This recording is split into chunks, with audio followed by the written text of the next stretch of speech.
ஜெபம் பண்ண கடவோம்.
கர்த்தர் நித்தமும் உன்னை நடத்தி மகா வறட்சியான காலங்களில் உன் ஆத்துமாவை திருப்தியாக்கி உன் எலும்புகளை நினமுள்ளதாக்குவார்.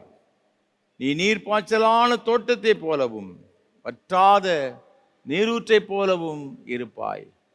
மகா பரிசுத்தமும் அன்பும் கிருபைகளும் நிறைந்த பரலோக பிதாவே, இந்த ஆசீர்வாதமான மனமகிழ்ச்சி நாளின் காலை திருபிருந்து ஆராதனைக்காக நன்றி செலுத்துகிறோம். ஆண்டவர் தாமே எங்கள் மத்தியில் எழுந்தருளி உம்முடைய பிரசன்னத்தினால் எங்கள் ஒவ்வொருவரும் நிறைத்து அப்பத்தை பிற்கையிலே தம்மை வெளிப்படுத்தி உம்முடைய அன்பினாலும் கிருபையினாலும் எல்லாரையும் நிறைத்து இந்த ஆராதனை எங்களுக்கு ஆசீர்வாதமாக்கி தர வேண்டும் என்று இரட்சகர் இயேசு கிறிஸ்துவின் பரிசுத்த நாமத்தில் ஜெபிக்கிறோம் தூய பிதாவே, ஆமென். ஆராதனைக்கு ஆரம்பமாக ஆண்டோடைய பரிசுத்த நாமத்துக்கு மகிமை உண்டாக. கீதம் 415, பாமாலை 271 பாடுவோம். யாரை நான் புகழுவேன், யாரை நான் அறிகிறேன். கீதம் 415, பாமாலை 271 பாடுவோம்.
நின்றபடியே பிரார்த்தனை செய்வோமாக. எல்லா இருதயங்களையும் எல்லா விருப்பங்களையும் எல்லா ரகசியம் அறிந்திருக்கிற சர்வ வல்லமையுள்ள தேவனே, நாங்கள் தேவரிடத்தில் பரிபூரணமாய் அன்பு கூறவும் முது பரிசுத்த நாமத்தை உத்தமமாய் மகிமைப்படுத்தவும் முது பரிசுத்த ஆவியின் ஏவுதலால் எங்கள் இருதயத்தின் சிந்தனைகளை சுத்தம் பண்ணீரல எங்கள் கர்த்தராகிய கிறிஸ்துவின் மூலமாய் வேண்டிக் கொள்கிறோம்.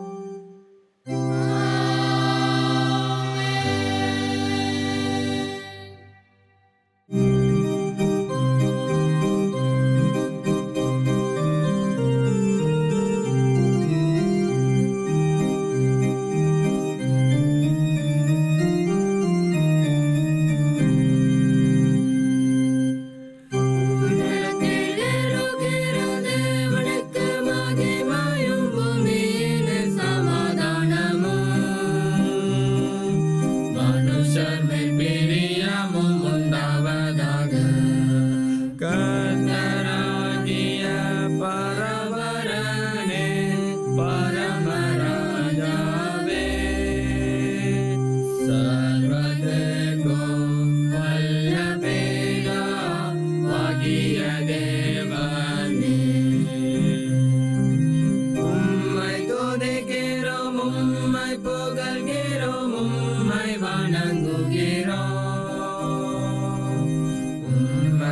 மகிமைப்படுத்துகிறோம். உமது சிறந்த மகிமையின் நிமித்தம் உமக்கு ஸ்தோத்திரம் செலுத்துகிறோம். கர்த்தராயிருக்கிற ஒரே பேரான குமாரனாகிய இயேசு கிறிஸ்துவே, கர்த்தராகிய பரபரனே, பிதாவின் சூதனே, உலகத்தின் பாவத்தை சுமந்து தீர்க்கிற தேவ ஆட்டுக்குட்டியே, எங்களுக்கு இரங்கும். உலகத்தின் பாவத்தை சுமந்து தீர்க்கவரே, எங்கள் ஜெபத்தை ஏற்றுக்கொள்ளும். தேவனாகிய பிதாவின் வலது பாரிசத்தில் வீற்றிருக்கிறவரே, எங்களுக்கு இரங்கும். நீரே பரிசுத்த, நீரே கர்த்தர், கிறிஸ்துவே தேவரே, ஒருவரே பரிசுத்த ஆவியோடே, தேவனாகிய பிதாவின் மகிமையிலே உன்னதமானவராய் இருக்கிறீர். ஆமென், ஆமென், ஆமென்.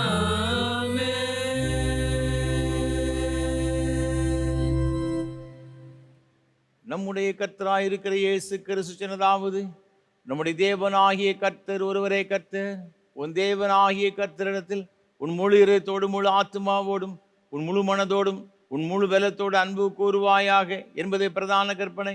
இதற்கு ஒப்பாயிருக்கிற இரண்டாம் கற்பனை என்னவென்றால், உன்னிடத்தில் நீ அன்பு கூறுவது போல் பிறனிடத்தில் அன்பு கூறுவாயாக என்பதை. இவைகளின் பெரிய கற்பனை வேறொன்றும் இல்லை.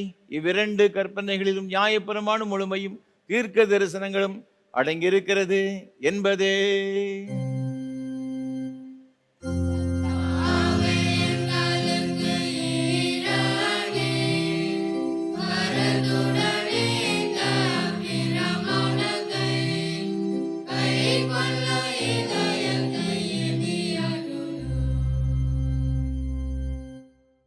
பிரியமானவர்களே, நாம் இப்பொழுது தேவனுடைய மகா பரிசுத்த வசனத்தை கேட்கவும் ஆண்டவருடைய சரீரத்தையும் இரத்தத்தையும் பெற்றுக்கொள்ளவும் இங்கே கூடி வந்திருக்கிறோம். உத்தம மனஸ்தாபத்தோடு உண்மையான விசுவாசத்தோடும் அவரிடத்தில் கிட்டிச் சேருவதற்காக தேவனுடைய கிருபையை தேடி முழங்கால் படியிட்டு மௌனமாக நம்மை நாமே சோதித்து அறிவோமாக. ஜெபம் செய்வோம். உங்கள் பாவங்கள் நிமித்தம் முழு இருதயத்தோடு உண்மையாய் மனஸ்தாபப்பட்டு பிறரிடத்து அன்பும் சிநேகமாயிருந்து இனி தேவனுடைய கற்பனைகளை கைக்கொண்டு புதிதாக்கப்பட்டவர்களாக அவருடைய பரிசுத்த மார்க்கத்தில் நடப்போம் என்று தீர்மானித்திருக்கிற நீங்கள், நமது ஆண்டவராய் இயேசு கிறிஸ்து மூலமாக சர்வ வல்லமையுள்ள கடவுளோடு ஒப்புரவாகும்படி உங்கள் பாவங்களை மனத்தாழ்மையோடு கூட அறிக்கை செய்யுங்கள். மனதுருக்கத்தின் ஆண்டவரே, மனதுருக்கத்தின் ஆண்டவரே, உமக்கு விரோதமாகவும் எங்கள் சகோதர சகோதரிக்கு விரோதமாகவும் பாவம் செய்தோம் என்று அறிக்கையிடுகிறோம். கிறிஸ்துவின் நாமத்தை சொல்லியும் தீமையை விட்டு விலகவில்லை. இயேசு கிறிஸ்து காட்டிய நீதி வழியில் உம்மை நாங்கள் உண்மையாக பின்பற்றவில்லை. உம்முடைய விடுதலை அருள் பணியில் உலகில்மோடு நாங்கள் சேர்ந்து செயலாற்றவில்லை என்று அறிக்கையிடுகிறோம். கிருபை நிறைந்த ஆண்டவரே, உம்முடைய மிகுந்த இரக்கத்தினால் பாவமறை எங்களை சுத்திகரியும். உம்முடைய பரிசுத்த ஆவியினால் விடுதலை பெறவும் புது ஜீவனுள்ளவர்களாய் வாழவும் உம்மோடும் சக மனிதரோடும் சமாதானத்தோடு வாழவும் அருள் புரிந்தருளும். ஆமென். இயேசு கிறிஸ்துவின் மூலமாக கடவுளுடைய உண்மையாய் மனந்திருமறை யாவருக்கும் அருளப்படுகிற கிருபை நிறைந்த தேவசனத்தை கேளுங்கள். உங்கள் பாவங்கள் சிவறிந்திருந்தாலும் உறைந்த மழை போல் வெண்மையாகும். அவைகள் இரத்தாம்பர சிவப்பாயிருந்தாலும் பஞ்சை போலாகும். வருத்தப்பட்டு பாரம் சுமக்கிறவர்களே, நீங்களார் இடத்தில் வாருங்கள், நான் உங்களுக்கு இளைப்பாறுதல் தருவேன். தேவன் தம்முடைய ஒரே பேரான குமாரனை விசுவாசிக்கிறவன் எவனோ அவன் கெட்டு போகாமல் நித்தியவன் அடைமடிக்கு அவரை தந்தரளி இவ்வளவாய் உலகத்தை அன்பு கூர்ந்தார். பாவிகளை ரட்சிக்க கிறிஸ்து இயேசு உலகத்தில் வந்தார் என்கிற வார்த்தை உண்மையும் எல்லா அங்கீகரிப்புக்கும் பாத்திரமானது. நம்முடைய பரமபிதாவாகிய சர்வ வல்லமுள்ள கடவுள் உத்தம மனசாபத்தோடும் உண்மையான விசுவாசத்தோடும் தமிழருக்கு மனம் திரும்பி தங்கள் சகோதரர் சகோதரிகளின் குற்றங்களை மன்னிக்கிற யாவருக்கும் பாவம் மன்னிப்பு அளிச்சுவோம் என்று மிகுந்த இரக்கமாக வாக்குத்தத்தம் செய்திருக்கிறார். அவர் நம்முடைய கர்த்தராயிருக்கிற இயேசு கிறிஸ்து நிமித்தம் உங்களுக்கு இறங்கி உங்கள் பாவங்கள் எல்லாவற்றையும் மன்னித்து அவைகளின் விடுதலையாக்கி சகல நன்மையில் உறுதிப்படுத்தி நிறுத்தி உன்னித்திய ஜீவகரையில் சேர்ப்பாராக.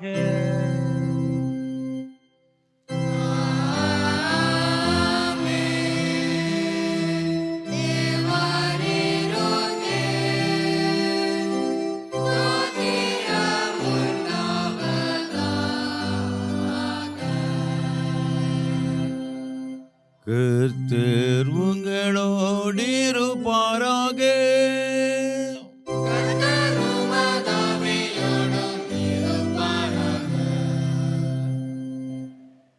ஜெபம் பண்ண கடவோம். திருத்துவ திருநாளுக்கு பின்வரும் முதலாம் ஞாயிற்றுக்குரிய சுருகு ஜெபம். உம்மிடத்தில் நம்பிக்கை வைக்கிற யாவருக்கும் பலனாயிருக்கிற தேவனே, எங்கள் ஜெபங்களை கிருபையாய் ஏற்றுக்கொள்ளும். சாவுக்கினமான எங்கள் சுவாப பலவீனத்தினாலே தேவரால் அன்றி நாங்கள் யாதொரு நற்காரியத்தையும் செய்ய திராணியற்றவர்களாய் இருக்கிறபடியால் நாங்கள் உமது கற்பனைகளை கை கொண்டு மனதினாலும் செய்கையினாலும் உமக்கு பிரியமுள்ளவர்களாக நடக்கும்படி எங்கள் கர்த்தராகிய இயேசு கிறிஸ்து மூலமாய் உமது கிருபையினால் சகாயம் செய்தருளும்.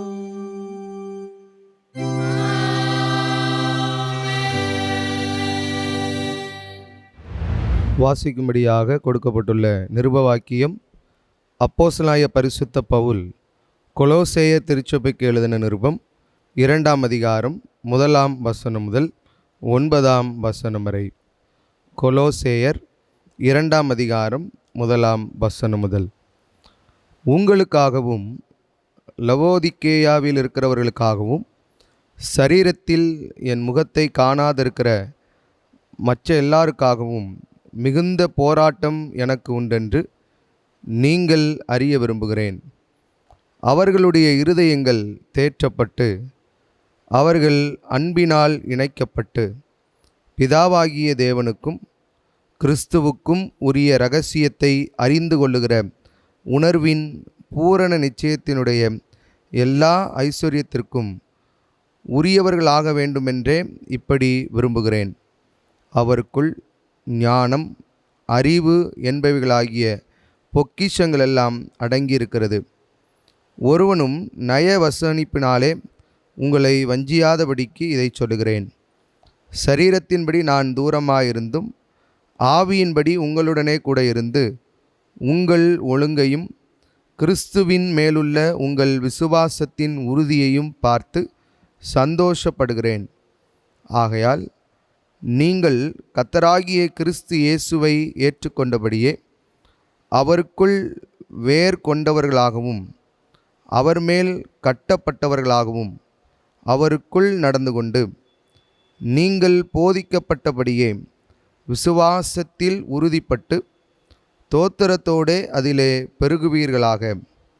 லௌகீக ஞானத்தினாலும் மாயமான தந்திரத்தினாலும் ஒருவனும் உங்களை கொள்ளை கொண்டு போகாதபடிக்கு எச்சரிக்கையாயிருங்கள். அது மனுஷர்களின் பாரம்பரிய நியாயத்தையும் உலக வழிபாடுகளையும் பற்றினதே அல்லாமல் கிறிஸ்துவை பற்றினதல்ல. ஏனென்றால் தேவத்துவத்தின் பரிபூரணமெல்லாம் சரீர பிரகாரமாக அவருக்குள் வாசமாயிருக்கிறது என்பது. இது ஆண்டவரின் திருவார்த்தை. பரிசுத்த சுவிசேஷ வாக்கியம் பரிசுத்த லூக்கா எழுதின நற்செய்தி நூல் 2ஆம் அதிகாரம் 46ஆம் வசனம் முதல் அடங்கியிருக்கிற தேவனுடைய வார்த்தையை கேளுங்கள்.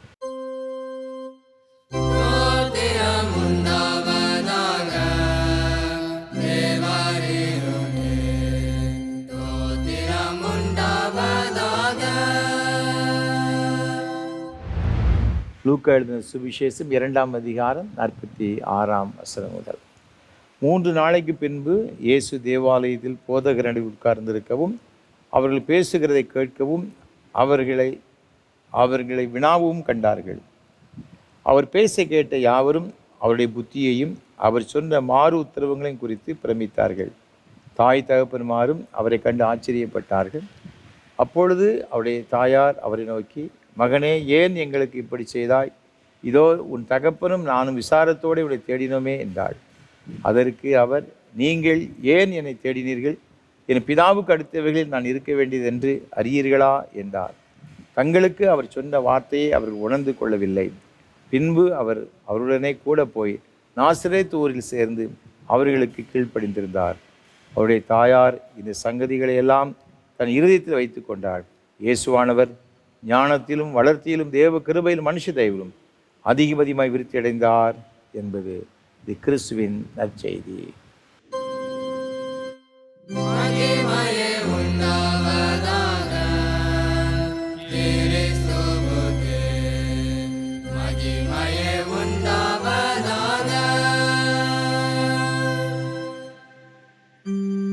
வானத்தையும் பூமியையும்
ஆண்டோடைய வார்த்தையை கேட்பதற்கு ஆயத்தமாக கீதம் 516 பாமாலை 331 பாடுவோம். இம்மானுவேலின் இரத்தத்தால் நிறைந்த ஊற்றுண்டே.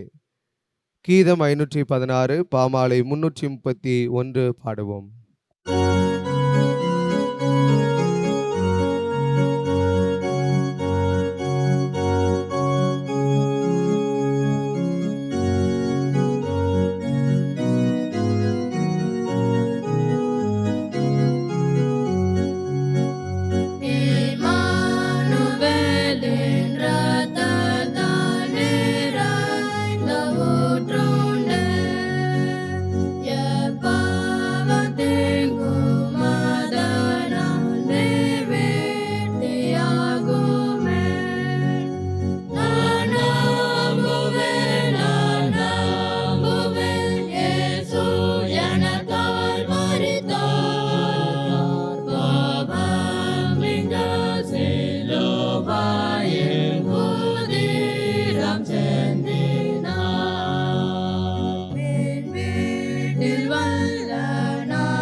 கர்த்தரும் உலக ரட்சகருமான இயேசு கிறிஸ்துவின் ஈடநேற்ற நாமத்தினாலே திருநெல்வேலி திருமணம் கல்லடைக்குறிச்சி சேசே கிறிஸ்து ஆலயத்தின் சார்பாக இந்த ஆராதனையிலே கர்த்தரை ஆராதிக்கும்படி வந்திருக்கிற உங்கள் அனைவரையும் அன்போடு கூட வாழ்த்துகிறேன், வரவேற்கிறேன்.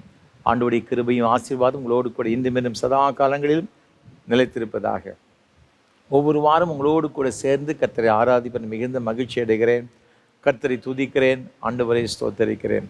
விசேஷமாக இந்த நல்ல வாய்ப்புகளை நமக்கு தந்து கொண்டு வருகிற நம்முடைய அன்பிற்கும் மரியாதைக்கும் ஒரு அருமையான ஐயா சாது சுந்தர் செல்வராஜ் அவர்களுக்காக உள்ளத்தின் ஆழத்திலிருந்து நான் கர்த்தரை துதிக்கிறேன், ஸ்தோத்தரிக்கிறேன்.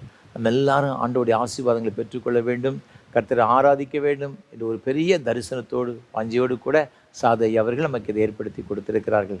கர்த்தர் தாமே சாதை அவர்களையும் அவர் செய்து கொண்டு வருகிற ஏஞ்சல் தொலைக்காட்சி ஊழியங்கள், இயேசு ஊழியங்களை அபரிவிதமாய் ஆசீர்வதிப்பாராக. நம்முடைய தனி ஜெபங்களிலே, குடும்ப ஜெபங்களிலே சாதை அவர்களுக்காக அவர் செய்து கொண்ட ஊழியங்களுக்காக ஜெபிப்போம், ஆண்டவருடைய ஆசீர்வாதங்களை பெற்றுக்கொள்வோம். ஒவ்வொரு வாரமும் இந்த ஆராதனைகளை மிகுந்த ஜெபத்தோடும் அதிக பிரயாசத்தோடும் உங்களுக்கு வழங்கி கொண்டு வருகிறோம். ஜெபங்கள் அதிகமாக எங்களுக்கு தேவை. எனக்காக, என்னோடு கூட இருக்கிற கர்த்தருடைய பிள்ளைகள் ஒவ்வொருவருக்காக விசேஷமாக நீங்கள் ஜெபிக்கும்படியாக உங்களை மிகுந்த அன்போடு கூட நான் கேட்டுக்கொள்கிறேன். அது மாத்திரமல்ல, இந்த ஆராதனை வேளையை ஒளிப்பதிவு செய்வதற்கு ஏராளமான தேவைகள் உண்டு. நீங்கள் மனமு வந்து கர்த்தர் உங்கள் உள்ளத்தை ஏவுகிறபடி நீங்கள் தாராளமாக தாங்க முன் வரும்படியாக உங்களை மிகுந்த அன்போடு நான் கேட்டுக்கொள்கிறேன். ஆளுங்கள் இல்லாத கிராமங்களிலே இருக்கின்ற அருமையான பிள்ளைகள் கர்த்தரை ஆராதிப்பதற்கு மிகுந்த உதவியாக இருக்கிறது.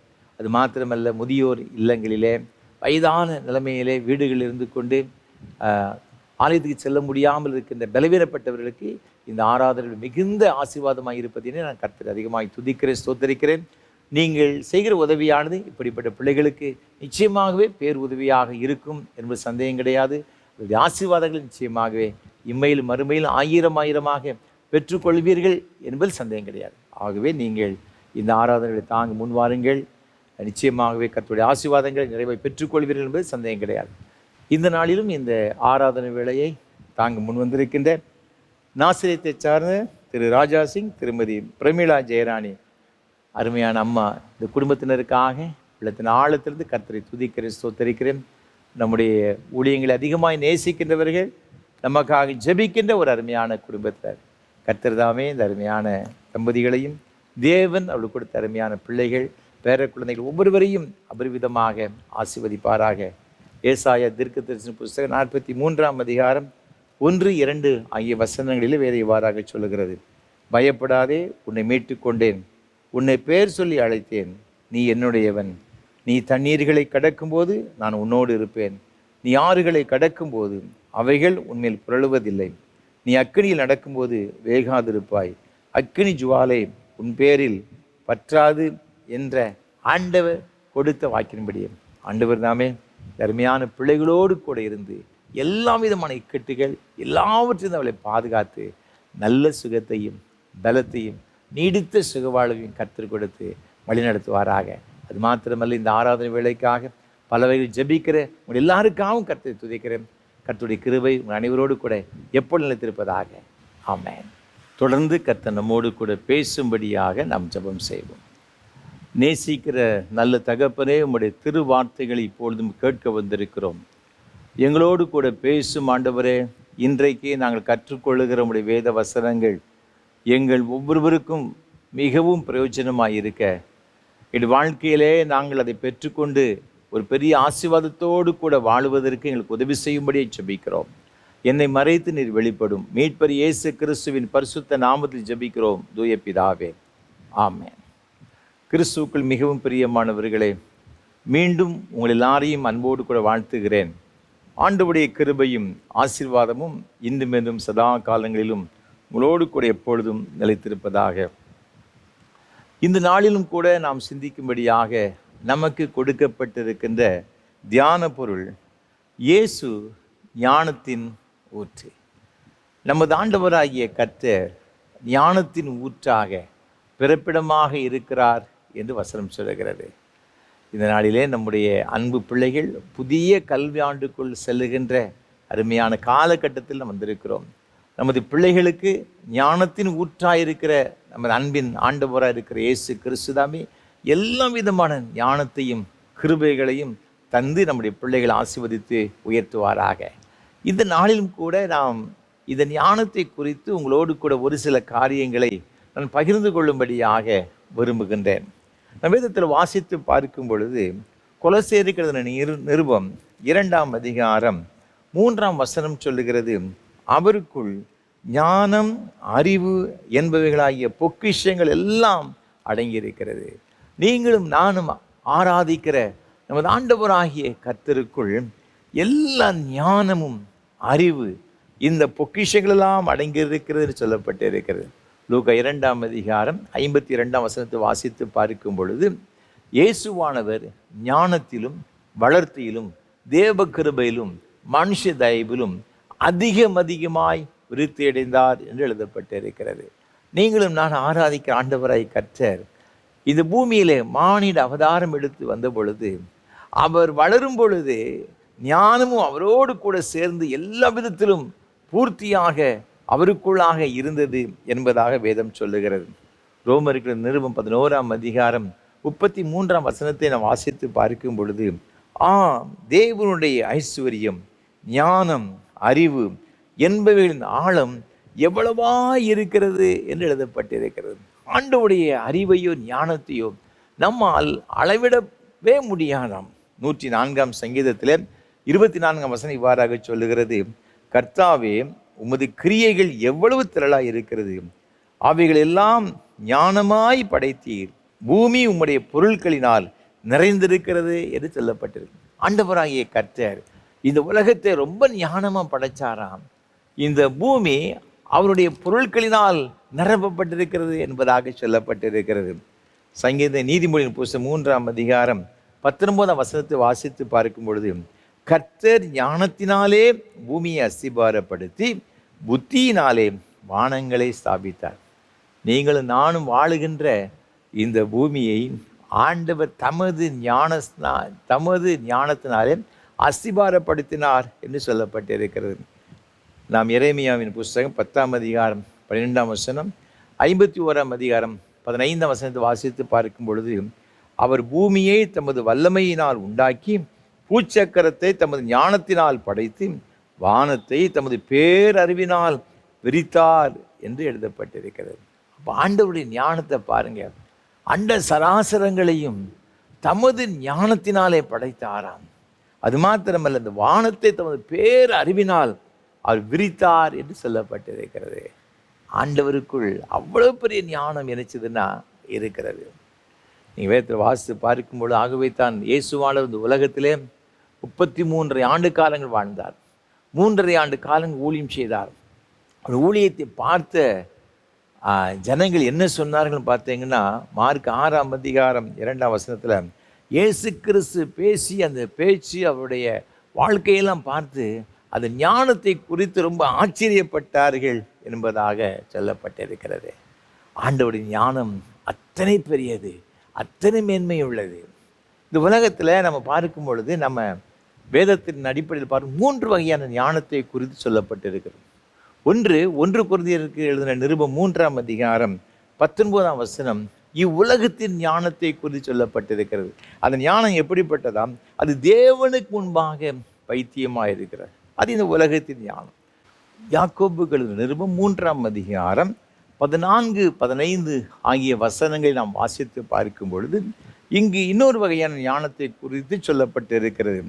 அது என்னவென்றால், உங்கள் இருதயத்திலே கசப்பான வைராக்கியத்தையும் விரோதத்தையும் வைத்தீர்களானால் நீங்கள் பெருமை பாராட்டாதிருங்கள், சத்தியத்திற்கு விரோதமாய் பொய் சொல்லாமலும் இருங்கள். இப்படிப்பட்ட ஞானம் பரத்திலிருந்து இறங்கி வருகிற ஞானமாயிராமல் லௌகீக சம்பந்தமானதும் ஜென்ம சுவாபத்துக்குரியதும் பேய்த்தனத்துக்கு அடுத்ததுமாய் இருக்கிறது. இந்த வசனங்களில் சொல்லப்பட்டு இருக்கிறது பேய்த்தனத்துக்கு அடுத்த ஞானம்.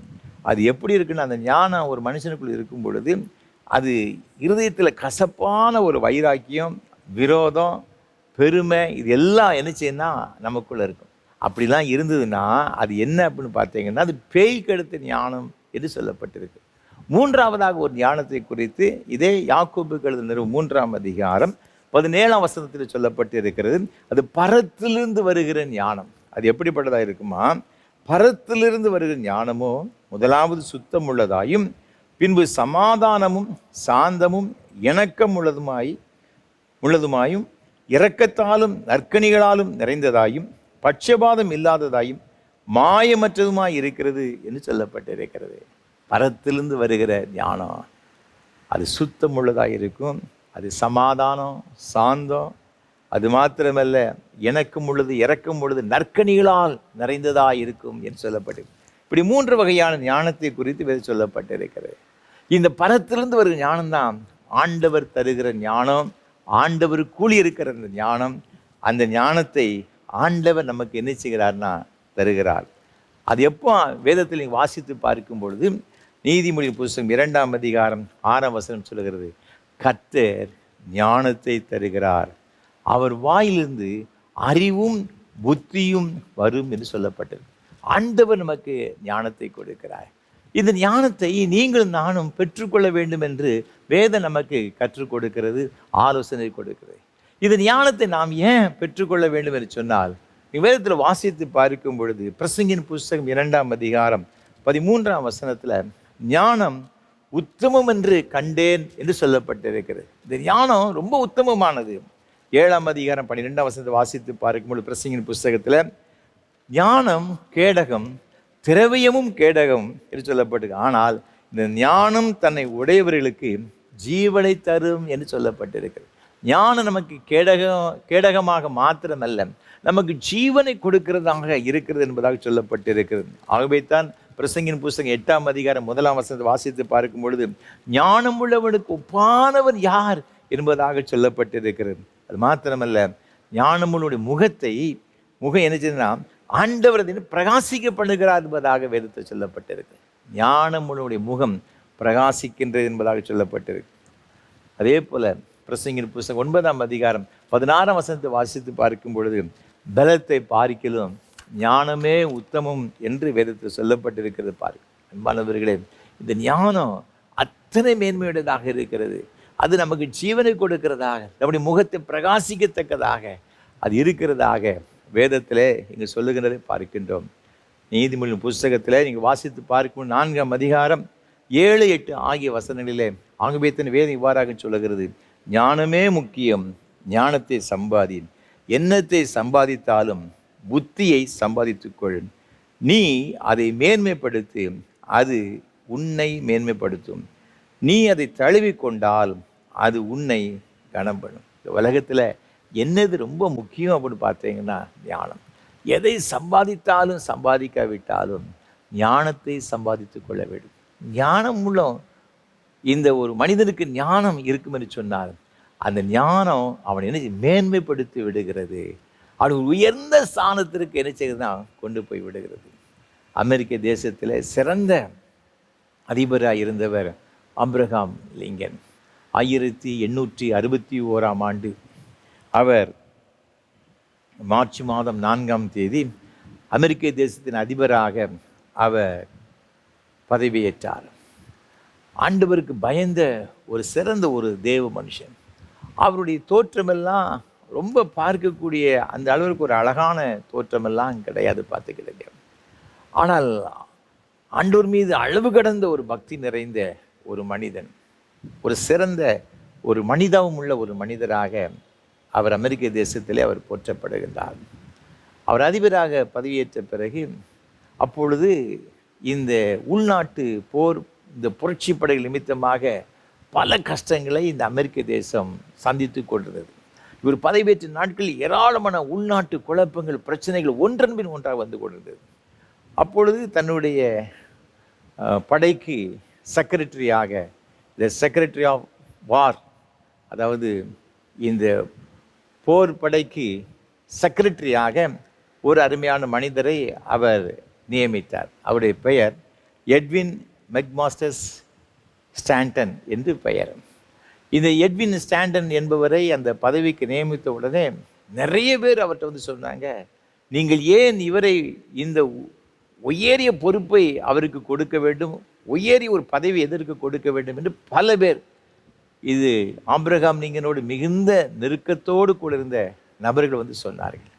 காரணம் என்னவென்றால், இந்த ஸ்டாண்டன் என்று சொல்லப்பட்ட இந்த மனிதர் எப்பொழுது பார்த்தாலும் ஆபிரகாம் லிங்கனை குறை சொல்லி கொண்டே இருப்பார், அவமதித்து கொண்டே இருப்பார்.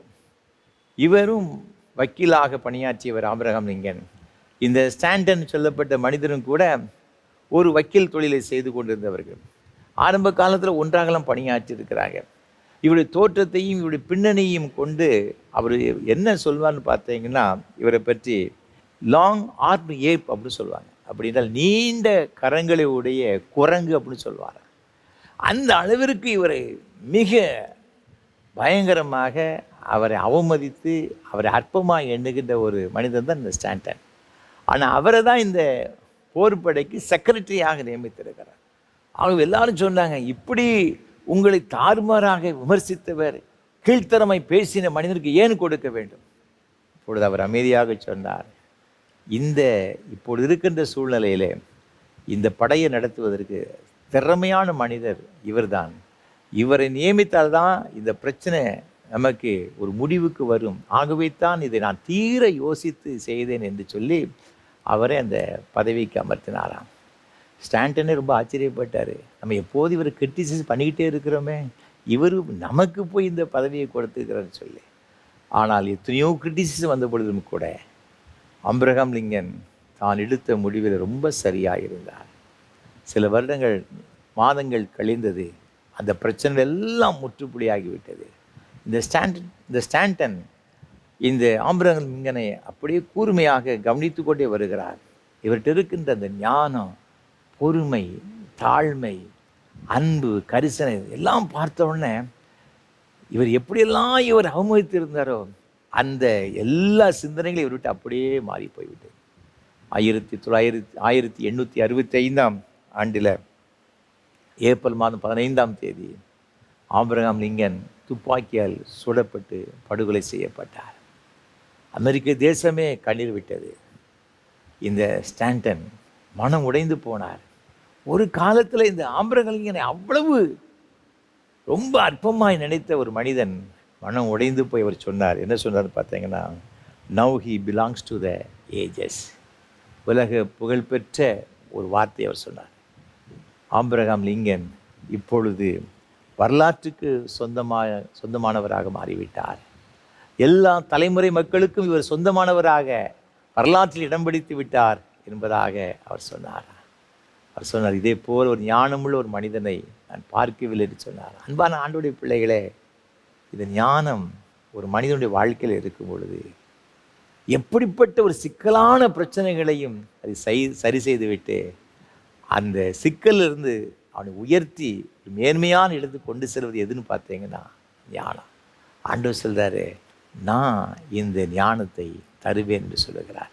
இந்த ஞானத்தை நாம் பெற்றுக்கொள்வதற்கு என்ன செய்ய வேண்டும்? வேதத்தை நாம் வாசித்து பார்க்கும்போது யாக்கோபுக்கு எழுதின நிருபம் 1 அதிகாரத்தில் இங்கு 5ஆம் வசனம் வேதம் இவ்வாறாக சொல்லுகிறது, உங்களில் ஒருவன் ஞானத்தில் குறைவுள்ளவனாய் இருந்தால் யாவருக்கும் சம்பூர்ணமாய் கொடுக்கிறவரும் ஒருவரையும் கடிந்து கொள்ளாதவருமாகிய தேவனிடத்தில் கேட்க கடவன், அப்பொழுது அவனுக்கு கொடுக்கப்படும். ஒருவன் ஞானத்திலே குறைவுள்ளவனாய் இருந்தால் யாவருக்கும் சம்பூர்ணமாய் கொடுக்கிற தேவனிடத்தில் கேட்க கடவன். அவ்வாறு கேட்கும் பொழுது அவர் சொல்றாரு, என்ன சொல்றாருன்னு பார்த்தீங்கன்னா, ஒருவரையும் கடிந்து கொள்ளாதவராக இருக்கிற கர்த்தர் அவன் வேண்டிக் கொண்டதை அவனுக்கு கொடுக்கப்படும் என்பதாக சொல்லப்பட்டிருக்கு. அப்போ நாம் ஆண்டவருடைய சமூகத்தில் ஜெபிக்கும் பொழுது, ஆண்டவருடைய சமூகத்தில் ஞானத்திற்காக அவரை நோக்கி மன்றாடும் பொழுது ஆண்டவர் நமக்கு ஞானத்தை கொடுக்கிறார். உண்மையான எவ்வளோ பெரிய ஒரு மேன்மையான ஒரு வார்த்தை பாருங்க. ஆண்டவரிடத்தில் நாம் ஜெபிக்கும் பொழுது தருகிறேன் என்று சொல்லி வாக்குத்தத்தம் செய்திருக்கேன். அப்படி என்றால் இன்றைக்கு நாம் ஜெபிக்கும் பொழுது ஏன் நாம் பெற்றுக்கொள்ளவில்லை? அப்படி என்றால் ஆண்டவர் ஜெபிக்கிறவர்கள் எப்படிப்பட்டவர்களாக இருக்க வேண்டும் என்பதை குறித்து ஆண்டவர் இங்கு வேதத்தில் மிக அழகாக எழுதி வைத்திருக்கிறார். ஜெபிக்கிறோம், நல்லது தாங்க. ஆனால் ஏன் இந்த ஞானத்தை பெற்றுக்கொள்ளவில்லை? ஆண்டவர் இந்த ஞானத்தை பெற்றுக்கொள்கிறவர்கள் எப்படிப்பட்டவர்களாக இருந்து ஜெபிக்க வேண்டும் என்பதை குறித்து மிக அழகாக எழுதி வைத்திருக்கிறார். அதை நான் உங்களோடு கூட ஒரு சில காரியங்களை சுருக்கமாக பகிர்ந்து கொள்ள நான் விரும்புகின்றேன். முதலாவது, கர்த்தர் எப்படிப்பட்டவர்களுக்கு இந்த ஞானத்தை கொடுக்கிறார். நீதிமொழியின் புஸ்தகம் 1 அதிகாரம் 7ஆம் வசனம் சொல்லுகிறது, கர்த்தருக்கு பயப்படுதலே ஞானத்தின் ஆரம்பம், மூடர் ஞானத்தையும் போதகத்தையும் அசட்டை பண்ணுகிறார்கள். மூடர்கள் ஞானத்தையும் போதகத்தையும் குறித்து அசட்டை பண்ணுகிறார்கள். ஆனால் கர்த்தருக்கு பயப்படுகிறவர்கள் ஞானத்தை பெற்றுக்கொள்கிறார்கள். முதலாவதாக ஆண்டவரை நோக்கி ஞானத்திற்காக செபிக்கிறவர்கள் எப்படிப்பட்டவர்களாக இருக்க வேண்டும் என்று சொன்னால், ஆண்டவருக்கு பயப்படுகிற ஒரு பிள்ளைகளாக இருக்க வேண்டும் என்று ஆண்டவர் எதிர்பார்க்கிறார். ஆண்டவருடைய கட்டளைகளுக்கும் ஆண்டவருடைய வார்த்தைகளுக்கும் கீழ்ப்படுகிறவர்களைத்தான், அந்த வார்த்தைகளுக்கு நடுங்குகிறவர்களையே நான் நோக்கி பார்ப்பேன் என்று ஆண்டவராய் கர்த்தர் வேதத்தில் சொல்லியிருக்கின்றதை நாம் பார்க்கின்றோம். நாம் யோபுவின் புஸ்தகம் 28ஆம் அதிகாரம் 28ஆம் வசனம் சொல்லுகிறது, ஆண்டவருக்கு பயப்படுவதே ஞானம், பொல்லாப்பை விட்டு விலகுவதே புத்தி. ஆண்டவருக்கு பயப்படுகிறது தான் ஞானம் என்று சொல்லப்பட்டிருக்கிறது. அப்படி என்றால் கர்த்தருக்கு பயப்படுகிறது என்பது என்ன, அது நமக்கு தெரிய வேண்டும் அல்லவா? வேதத்தை வாசித்து பார்த்தீங்கன்னா, அது நீதிமொழி புஸ்தகத்தில் 8ஆம் அதிகாரம் 13ஆம் வசனத்தில் வேதம் இவ்வாறாக சொல்லுகிறது, தீமையை வெறுப்பதே கர்த்தருக்கு பயப்படும் பயம், பெருமையையும் அகந்தையையும் தீய வழியையும் புரட்டு வாயையும் நான் வெறுக்கிறேன் என்று வேதம் இங்கு சொல்லுகிறதை பார்க்கிறோம். அப்போ கர்த்தருக்கு பயப்படுகிறது என்பது என்ன அப்படின்னு பார்த்தீங்கன்னா, தீமையை வெறுப்பது என்று சொல்லப்பட்டிருக்கிறது. ஆதியாகமம் புஸ்தகம் 39ஆம் அதிகாரத்தில் 9ஆம் வசனத்தை வாசித்து பார்க்கும்போது யோசேப்பை குறித்து வேத இவ்வாறாக சொல்லுகிறது. இங்கு போத்திபாருடைய வீட்டிலே அவன் அங்கு இருக்கின்றான். யோசேப்பு அவன் செய்கிறது எல்லாவற்றையும் அவன் புத்திமானாக ஞானமுள்ளவனை செய்கிறதை கண்டு இதை போத்திபார் எல்லா பொறுப்பையும் யோசேப்பிட்ட கொடுக்கின்றதை நாம் பார்க்கின்றோம். ஆனால் இந்த போத்திபாருடைய மனைவி இந்த யோசேப்பின் மீது இச்சை உடையவளாக இருக்கின்றாள். ஆகவே இது யோசேப்பை பாவம் செய்யும்படியாக பல நாட்கள் வேதத்தை வாசித்து பார்க்கும் பொழுது இங்கு வேத வசனம் இங்கே அழகாக சொல்லு 10ஆம் வசனத்தில் 39:10 நித்தம் யோசேப்போடு இப்படி பேசி கொண்டு வந்தும் அவன் அவளுடனே சயனிக்கவும் அவளுடனே இருக்கவும் சம்மதிக்கவில்லை. இவனுக்கு நித்தம் இந்த யோசேப்புக்கு இந்த பிரச்சனை வந்து கொண்டே இருக்கிறது, பாவம் செய்யும்படியான சூழ்நிலை வந்து கொண்டே இருக்கிறது. ஆனால் அவன் என்ன சொல்கிறான்னு பார்த்தீங்கன்னா 9ஆம் வசனத்தில் அவன் வேதம் இவ்வாறாக சொல்லுகிறது, நான் இத்தனை பெரிய பொல்லாங்குக்கு உடன்பட்டு தேவனுக்கு விரோதமாக பாவம் செய்வது எப்படி என்று அவன் சொல்லுகிறதாக வேதத்திலே பார்க்கின்றோம். அன்பான ஆண்டுடைய பிள்ளைகளே, இந்த யோசேப்புடைய வாழ்க்கையில் நாம் பார்க்கும் பொழுது பாவம் செய்யும்படியான தீமையான காரியங்களை, கர்த்தருக்கு பிரியமில்லாத காரியங்களை செய்யும்படியான வாய்ப்புகள் வந்த பொழுது அது ஏதோ ஒரு நாள் 2 நாள் அல்ல, தினந்தோறும் நித்தம் அந்த பிரச்சனை வந்த பொழுது கூட அதை அவன் உதறி தள்ளுகிறதாக வேதத்திலே பார்க்கிறோம். அதற்கு கிடைத்த அவனுக்கு பலன் பாதாள சிறையிலே போடப்பட்டான். அங்கேயும் அவன் ஆண்டவருக்குன்பாக உத்தமனாக உண்மையோடு கூட நடக்கிறதாக வேதத்தில் பார்க்கிறோம். ஆகவே கர்த்தர் அவனை என்ன செய்தான்னு பார்த்தீங்கன்னா, ஏற்ற வேளை வந்த பொழுது அந்த எகிப்து தேசத்திலே பார்வோனுக்கு முன்பாக அவனை உயர்த்துகிறதாக வேதத்தில் பார்க்கிறோம். ஆதியாகமம் புஸ்தகம் 40ஆம் அதிகாரத்தில் நான் வாசித்து பார்க்கும் பொழுது வேதம் இவ்வாறாக சொல்லுகிறது. ஆதியாகமம் 41ஆம் அதிகாரம் 41ஆம் அதிகாரத்தில் 39ஆம் வசனம் சொல்லுகிறது, பார்வோன் யோசேப்பை நோக்கி, தேவன் இவை எல்லாவற்றையும் உனக்கு வெளிப்படுத்தியிருக்கிறபடியால் உன்னை போல விவேகமும் ஞானம் உள்ளவன் வேறு ஒருவனும் இல்லை. நீ என் அரண்மனைக்கு அதிகாரியாக இருப்பாய்.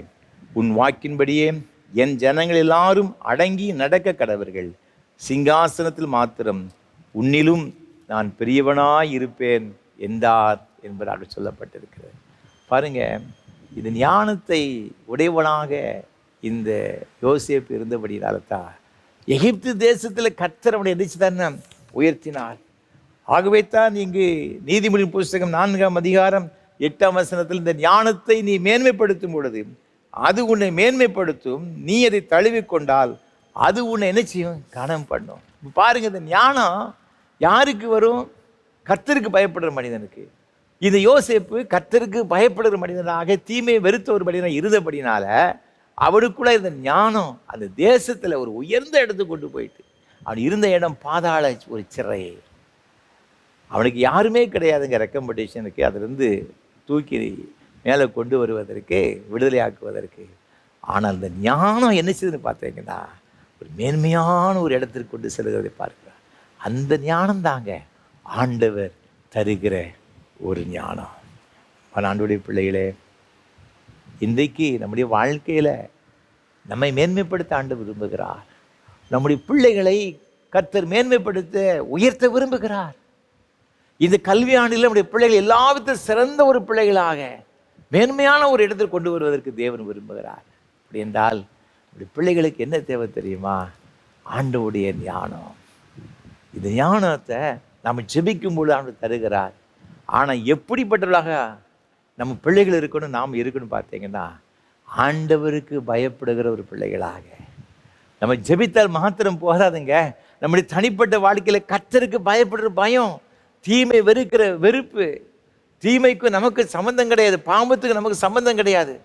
பாவத்தையெல்லாம் செய்துவிட்டு, நமக்கு விரும்பின காரியங்கள் எல்லாம் செய்துவிட்டு, தேவனுக்கு விரோதமான எல்லா காரியங்களும் செய்துவிட்டு ஜெபம் பண்ணா, ஞானத்துக்காக ஜெபம் பண்ணுனா கிடைக்குமா? கிடைக்காது, கிடைக்காது. அதனால தான் ஆண்டவர் சொன்னார். என்ன சொன்னார்னு பார்த்தீங்கன்னா, ஆண்டவருக்கு பயப்படுறவர்களுக்கு நான் ஞானத்தை கொடுப்பேன். ஆனால் அவங்க என்ன செய்யணும்னாக்கி தீமையை வெறுக்க வேண்டும், பாவத்தை செய்யக்கூடாது.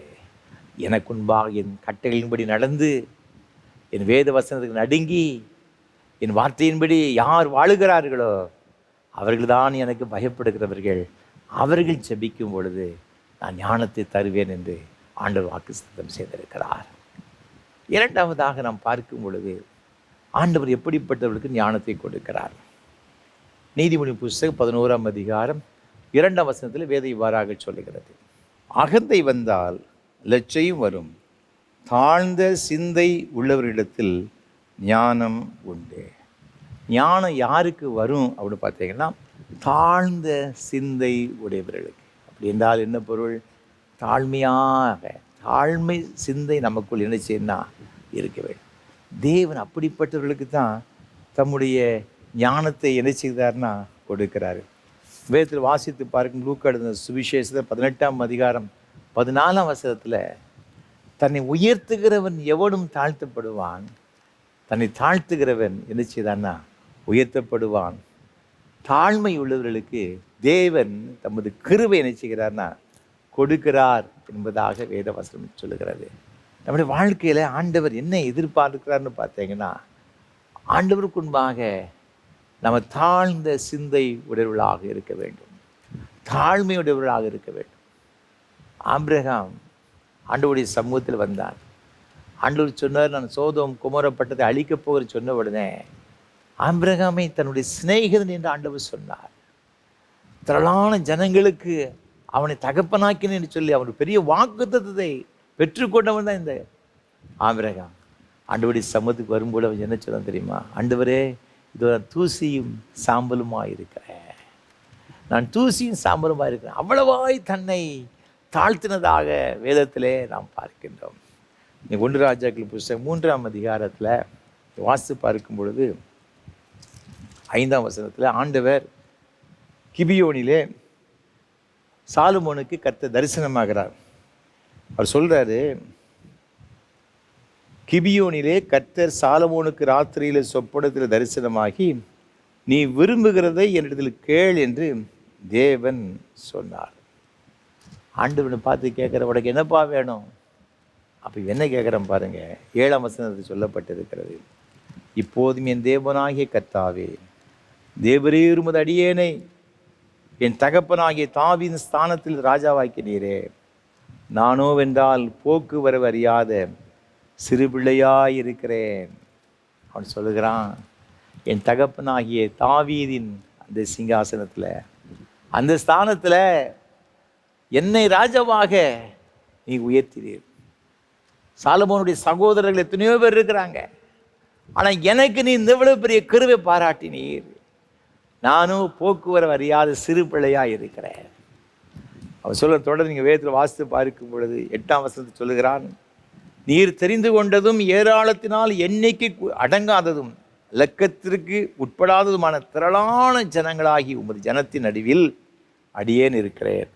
ஆகையால் உமது ஜனங்களை நியாயம் விசாரிக்கவும் நன்மை தீமை இன்னதென்று வகையறுக்கவும் அடியேனுக்கு ஞானமுள்ள இருதயத்தை தந்தருளும். ஏராளமாக இருக்கிற இந்த உமது ஜனங்களை நியாயம் விசாரிக்க யாராலே ஆகும் என்றார். அவன் சொல்றான், ஐயா நானும் சிறு பிள்ளையா இருக்கிறேன், எண்ணிக்கைக்கு அடங்காத பெரிய ஜாதி ஜனங்கள் இருக்கிறாங்க, இவர்களை நியாயம் விசாரிப்பதற்கு எனக்கு ஞானம் கிடையாது, இதெல்லாம் யார் செய்ய முடியும், எனக்கு ஒரு ஞானத்தை தா. ஆண்டவருடைய சமூகத்தில் தன்னை தாழ்த்துகிறான். நான் நிறைய படித்தவன், அப்படிப்பட்ட இப்படிப்பட்டவன் அவன் சொல்லலை. அவன் சொல்லலாம், நான் சிறு பிள்ளையா இருக்கிறையா, இந்த ஜனங்கள் நியாயம் விசாரிப்பதற்கு எனக்கு ஒன்றுமே தெரியாது, எனக்கு தயவு செய்து ஞானத்தை தார். நீங்கள் தொடர்ந்து வேதத்தில் வாசித்து பார்த்தீங்கன்னா 10ஆம் வசனம் சொல்லுகிறது, சாலமோன் இந்த காரியத்தை கேட்டது ஆண்டவருடைய பார்வைக்கு உகந்த விண்ணப்பமாயிருந்தது. அவருக்கு ரொம்ப பிரியமான ஒரு ஜெபம், தாழ்ந்த சிந்தையோடு கூட ஒரு தாழ்மையான ஒரு ஜெபம். தேவன் அதை விரும்புகிறார். ஆண்டவருக்கு முன்பாக நீங்களும் நானும் ஒன்றுமே இல்லைங்க. அண்ட சராசரத்தையும் ஒரே ஒரு வார்த்தையினால் அவர் உருவாக்கினார். எல்லா நட்சத்திர கூட்டங்களையும் கர்த்தர் உருவாக்கினார். வானாதி வானங்களுக்கும் கொள்ளாதவருமாக இருக்கிற சர்வ வல்லமையுள்ள தேவனாகிய கர்த்தர் நீங்களும் நான் ஆராதிக்கிற ஆண்டவர். அவருக்கு முன்பாக நான் மாத்திரம் ஒன்றுமே கிடையாது. இந்த ஞானத்தை அவன் தன்னை தாழ்த்தி தேவ சமூகத்தில் பெற்றுக்கொண்டான். ஆகவே தான் நீங்கள் வேதத்தை தொடர்ந்து வாசித்து பார்க்கும் பொழுது இவருடைய ஞானத்தை குறித்து வேதம் மிக அழகாக சொல்லுகிறது. என்ன சொல்லப்பட்டிருக்கிறது சொன்னால், நீங்கள் 1 ராஜாக்களின் புஸ்தகம் 4ஆம் அதிகாரத்தில் 34ஆம் வசனம் சொல்லுகிறது, சாலமோனின் ஞானத்தை குறித்து கேள்விப்பட்ட பூமியின் சகல ராஜாக்களிடத்திலும் இருந்து நானா ஜாதியான ஜனங்களும் அவனுடைய ஞானத்தை கேட்கிறதற்கு வந்தார்கள். அவன் ஞானத்தை கேட்க உலகத்தின் பல பாகங்களிலிருந்து அவனுடைய ஞானத்தை கேட்க வந்தார்களாம்.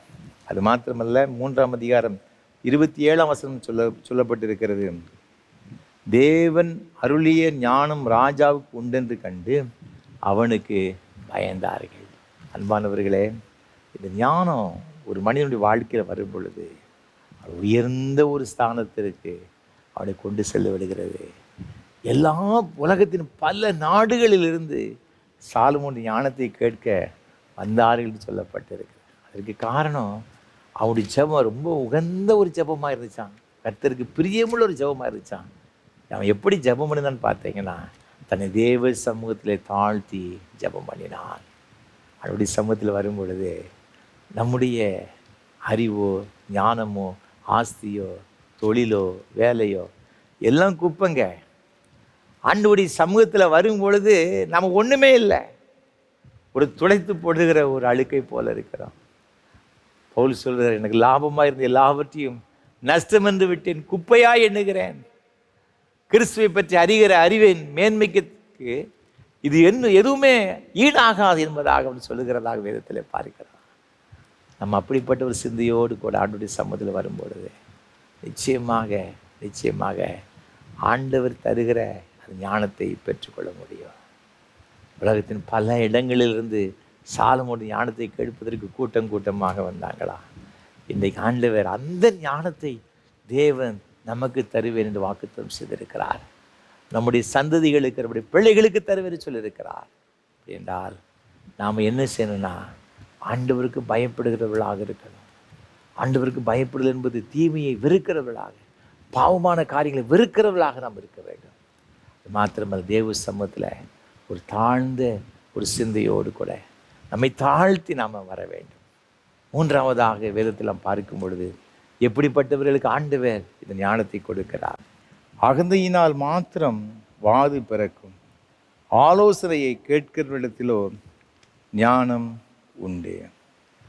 ஆலோசனை கேட்கிறவர்களுக்கு ஞானம் உண்டு. சில பேர் எதையுமே கவனிக்க மாட்டாங்க, கண்டுக்கிட மாட்டாங்க, எனக்கு எல்லாம் தெரியும் அப்படின்னு நினைப்பாங்க. யார் ஆலோசனை சொன்னால் கூட அது ரொம்ப அற்பமாக நினைப்பாங்க. என்னை விட சிறந்த ஞானம் உள்ளவன் யார் என்று நினைக்கின்ற மக்கள் அநேகர் இருக்கிறாங்க. வசனம் சொல்லுகிறது, என்ன சொல்லுகிறேன்னு சொன்னால், ஆலோசனையை கேட்கிறவிடத்திலோ ஞானம் உண்டு. நீங்கள் வேதத்தை தொடர்ந்து வாசித்து பார்க்கும் பொழுது வேதம் மிக அழகாக சொல்லுகிறது. இதே நீதிமொழி புஸ்தகம் 11ஆம் அதிகாரத்தில் 14ஆம் வசனம் சொல்லுகிறது, ஆலோசனை இல்லாத இடத்தில் ஜனங்கள் விழுந்து போவார்கள், அநேக ஆலோசனைக்காரர் உண்டானால் சுகம் உண்டாகும் என்று சொல்லப்பட்டிருக்கிறது. ஆலோசனை இல்லாதபடினால ஜனங்கள் எல்லாம் என்ன செய்தாங்க, விழுந்து போகிறார்கள். ஆலோசனைக்காரர் இருக்கிற இடத்துல சுகம் உண்டாகும். வேதத்தில் நாம் வாசித்து பார்க்கும் பொழுது ஆண்டவருக்கு ஒரு பெயர், அவர் ஆலோசனை கர்த்தர். ஆலோசனை கர்த்தர். ஆண்டவருடைய ஆலோசனை நாம் பெற்றுக்கொள்ள வேண்டும். ஆண்டவர்கிட்ட போய் கேட்கணும், ஆண்டவர் நான் என்ன செய்யணும், யாது செய்யணும். ஆண்டவருடைய சமூகத்தில் நம்ம கேட்டு அவருடைய ஆலோசனை நம்ம நடக்கும் பொழுது, ஆண்டவருடைய சமூகத்திலே ஆண்டவருடைய ஞானத்தை பெற்று ஆண்டவருடைய கிருபை நிரப்பப்பட்டவர் சொல்லுகிற ஆலோசனை நாம் கேட்டு நடக்கும் பொழுது நம்முடைய வாழ்க்கையில் நிச்சயமாகவே பெரிய ஆசீர்வாதத்தை பெற்றுக்கொள்வோம் என்பதில் சந்தேகம் கிடையாது. இன்று அநேக ஆண்டவருடைய பிள்ளைகள், நல்ல அனுபவம் நிறைந்தவர்கள், ஆண்டவருடைய கிருபை பெற்றவர்கள் சொல்லுகிற ஆலோசனையை துச்சமாக மதிக்கிறபடினால பல பிரச்சனைகள் நினைச்சுதாங்கன்னா அவங்க சந்திக்கிறாங்க. நீங்கள் வேதத்தில் வாசித்து பார்க்கும் பொழுது 1 ராஜாக்களின் புஸ்தகம் 12ஆம் அதிகாரத்தில் இங்கு சாலமோனுக்கு அப்புறமாக அவருடைய குமாரனாகிய இங்கு ரெகோபெயாம் என்ன செய்தான்னா இஸ்ரவேல் தேசத்தில் ராஜாவாக முடிசூட்டப்படுகிறார்.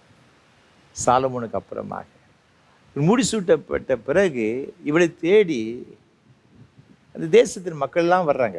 வந்து என்ன சொல்கிறாங்கன்னு பார்த்தா 4ஆம் வசனத்தை வாசித்து பார்க்கும் பொழுது 1 ராஜாக்களின் புஸ்தகம் 12ஆம் அதிகாரம் 4ஆம் வசனம், உம்முடைய தகப்பன் பாரமான நுகத்தை எங்கள் மேல் வைத்தார், இப்போதும் நீர் உம்முடைய தகப்பன் சுமத்தின கடினமான வேலையையும் அவர் எங்கள் மேல் வைத்த பாரமான நுகத்தையும் லகுவாக்கும், அப்பொழுது உம்மை சேவிப்போம் என்றார்கள்.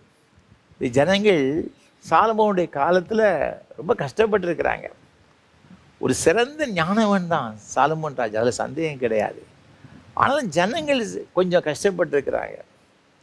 நீங்கள் வேதத்தில் வாசித்து பார்த்தீங்கன்னா அவன் 40 வருஷம் ராஜாவாக இருந்திருக்கிறான் சாலமோன். அவன் 7 வருஷம் ஆலயம் கட்டியிருக்கிறான், 13 வருஷம் தன்னுடைய அரண்மனையை கட்டியிருக்கான், 20 வருஷம் கட்டட இந்த கன்ஸ்ட்ரக்ஷன்லேயே இவனுடைய பாதி ஆண்டுகள் போய்விட்டது பாருங்கள். இப்போ இவ்வளவுத்துக்கும் இவன் யார்கிட்ட காசு வாங்கியிருப்பான்? இது ஜனங்கள்கிட்ட தான். வேலைகள் இவங்ககிட்ட தான் வாங்கியிருப்பான். ஒருவேளை ஜனங்களுக்கு கொடுத்துருக்கலாம், இல்லை ஏதோ ஒரு வகையில் இவங்க ஜனங்கள் கஷ்டப்பட்டுருக்கிறாங்க. எது தெளிவாக நமக்கு வேதம் சொல்லவில்லை. ஆனால் இந்த மக்கள் சொல்கிறாங்க, நாங்கள் கொஞ்சம் கஷ்டப்பட்டுட்டோம், இப்போமாவது கொஞ்சம் லகுவாக்குங்க. ஏன்னா இப்போ எந்த விதமான கன்ஸ்ட்ரக்ஷன் கிடையாது, ஆலயம் கட்டுமான பணி எதுவுமே கிடையாது, எல்லாம் சாலமும் முடித்து வைத்து விட்டார். கொஞ்சம் நீங்கள் கொஞ்சம் எங்கள் மீது அனுசரணை இருங்க அப்படின்னு சொன்ன உடனே சரி நீங்கள் போயிட்டு வாங்க, நான் பிறகு சொல்கிறேன்னு சொல்லி அவரை அனுப்பி விட்டார். அனுப்பின பிறகு இவன் என்ன செய்தான்னு பார்த்தீங்கன்னா 6ஆம் வசனத்தில் வேதம் சொல்லுகிறது, ரெகோபெயாம் தன் தகப்பனாகிய சாலமோன் உயிரோடு இருக்கையில் அவன் சமூகத்தில் இந்த முதியோருடைய ஆலோசனை பண்ணி இந்த ஜனங்களுக்கு மறு உத்தரவு கொடுக்க நீங்கள் என்ன யோசனை சொல்லுகிறீர்கள் என்று கேட்டார். அதற்கு அவர்கள், நீர் இன்று இந்த ஜனங்களுக்கு சேவகனாகி அவர்களுக்கு இணங்கி அவர்கள் சொற்படி செய்து மறுமொழியாக நல்வார்த்தைகளை சொல்வீரானால் என்னாலும் அவர்கள் உமக்கு ஊழியக்காரராக இருப்பார்கள் என்றார். வேற ஒன்றும் சொல்லலை, நான் உங்களுக்கு எல்லாம் செய்து தரேன், நல்ல வார்த்தை சொல்லுங்க போதும். அவன் இங்கே நினைச்சுவானா எப்போதும் உங்களுக்கு சேவம் பண்ணி ஜனங்கள் அப்படியே போயிடுவாங்க. அப்படி கொஞ்சம் பட்சமாக பேசுங்க. இதைத்தான் இந்த முதியோர்கள் ஒரு நல்ல ஆலோசனைக்காரர் இது அவனுக்கு ஆலோசனை சொல்லுகிறதை பார்க்கிறோம். இவன் என்ன செய்தான், அதை தூர வச்சுட்டு தன்னுடைய இந்த பருவத்தில் இருக்கின்ற இளைஞர்களை என்ன செய்தான்னா கூப்பிட்டு கேட்கிறான். நீங்கள் தொடர்ந்து வேதத்தை வாசித்து பார்க்கும் பொழுது இங்கு 10ஆம் வசனம் சொல்லுகிறது, அவனோடே வளர்ந்த வாலிபர் அவனை நோக்கி, உம்முடைய தகப்பன் எங்கள் நுகத்தை பாரமாக்கினார், நீர் அதை எங்களுக்கு லகுவாக்கும் என்று உம்முடைய சொன்ன இந்த ஜனத்திற்கு நீர் சொல்ல வேண்டியது என்னவென்றால், என் சுண்டு விரல் என் தகப்பனாருடைய இடுப்பை பார்க்கிலும் பருமனாயிருக்கும் அப்படின்னு சொல்லு அப்படி சொல்கிறாங்க. 2 ஆலோசனை பாருங்கள். ஒன்று, முதியோர் நல்ல சாலமோன் கூட இருந்து தேவன் ஞானத்தை கேட்டவர்கள் இந்த முதியோர்கள். இன்னொரு வேறு எதுவுமே தெரியாத இந்த வாலிபர்கள். இந்த வாலிபர்கள் ஆலோசனை சொல்கிறாங்க ரெகோபெயாமுக்கு, என் தகப்பனுடைய சுண்டு விரல் எப்படி இருக்குன்னு பார்த்தீங்கன்னா, என்னுடைய சுண்டு விரல் என் தகப்பனுடைய இடுப்பை பார்க்கலும் பருமனாக இருக்கும். அப்படி போய் சொல்லு. அப்படி என்றால் என் தகப்பன் செய்ததை விட அதிகமாக நான் உனக்கு என்ன செய்வேன்னா நான் தொந்தரவு கொடுப்பேன். நீங்கள் 14 வசனத்தை வாசித்து பார்க்கும் பொழுது, என் தகப்பன் உங்களை சவுக்குகளினாலே தண்டித்தார், நான் உங்களை தேள்களினாலே தண்டிப்பேன் என்று ஜனங்களுக்கு கடினமான உத்தரவு கொடுத்தான்.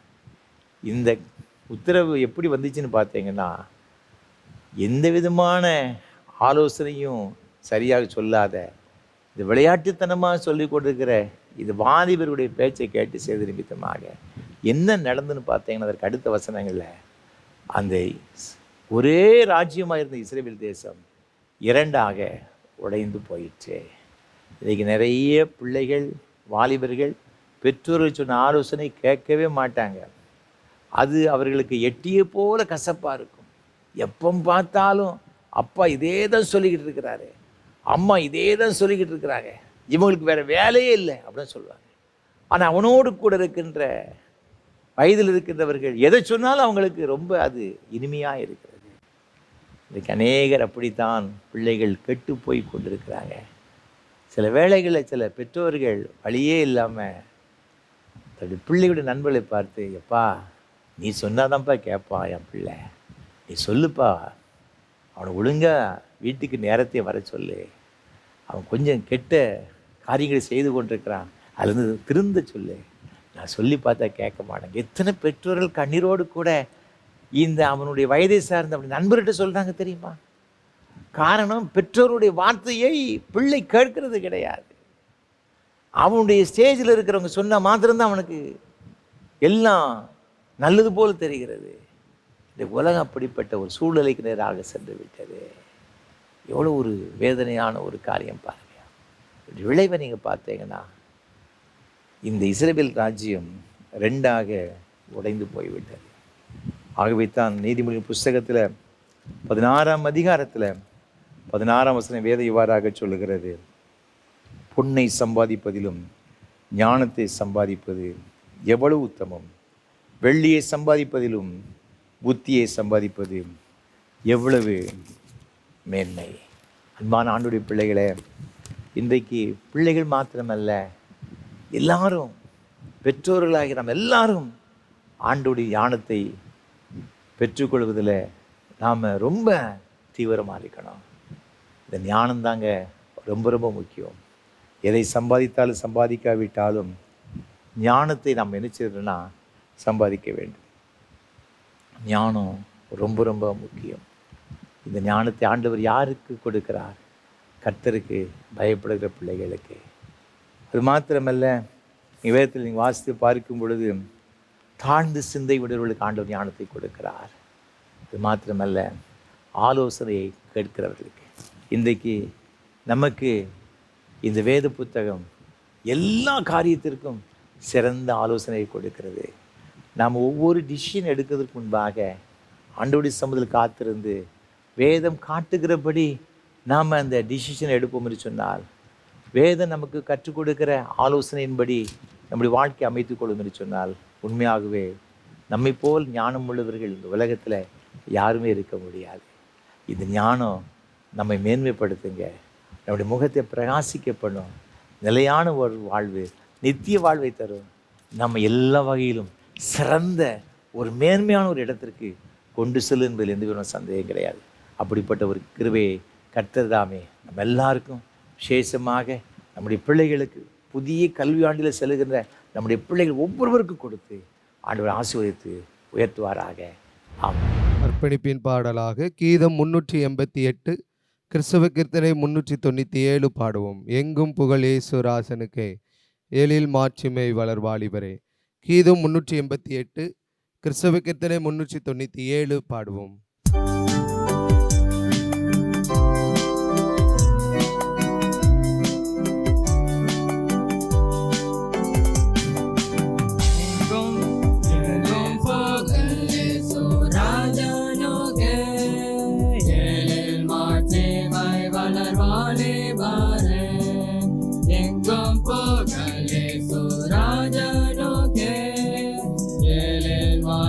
My வளர் வாலிபரே, உங்களை அல்லவோ உண்மை வேதம் காக்கும் உயர் வீரரான பக்தரோதுகிறார். எங்கும் போகலேசு ராஜனுக்கே, ஏழில் மாட்சிமை வளர் வாலிபரே. சுத்த சுவிசேஷம் துரிதமாய் செல்ல தூதனீங்களே தூயன் வீரரே. சுத்த சுவிசேஷம் துரிதமாய் செல்ல தூதனீங்களே தூயன் வீரரே. கர்த்தரின் பாதத்தில் காலை மாலை தங்கி கருணை நீரை வசனம் கட்டிடுவி. எங்கும் போகலேசு ராஜனுக்கே, ஏழில் மாட்சிமை வளர் வாலிபரே. நாம் ஜெபம் செய்வோம். கிருபை நிறைந்த அன்பின் பரலோக பிதாவே, இது நல்ல ஆசீர்வாதமான வேலைக்காக நன்றியோடு உம்மை துதிக்கிறோம், உம்மை ஸ்தோத்தரிக்கிறோம். இயேசு ஞானத்தின் ஊற்று என்று உம்முடைய வேதத்திலிருந்து நாங்கள் பார்த்தோம் ஐயா. நீர் எங்களோடு கூட பேசி நம்முடைய வார்த்தைகளுக்காக ஸ்தோத்திரம்.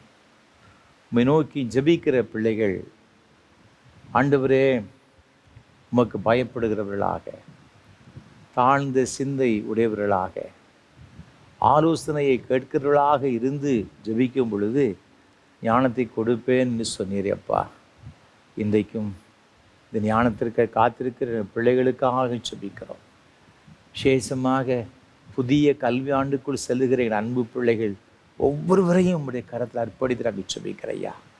ஒவ்வொருவருக்காக உம்முடைய சமூகத்தில் வருகிறோம். ஒவ்வொருவரையும் தயவாய் கண்ணோக்கி பார்ப்பீராக.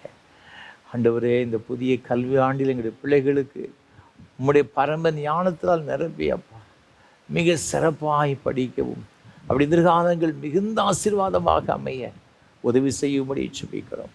குறிப்பாக அரசு தேர்வுக்கென்று ஆண்டவரை ஆயத்தப்படுகிற இந்த புதிய ஆண்டில் பிரவேசிக்கிற பிள்ளைகள் ஒவ்வொருவருக்காக ஜெபிக்கிறையா.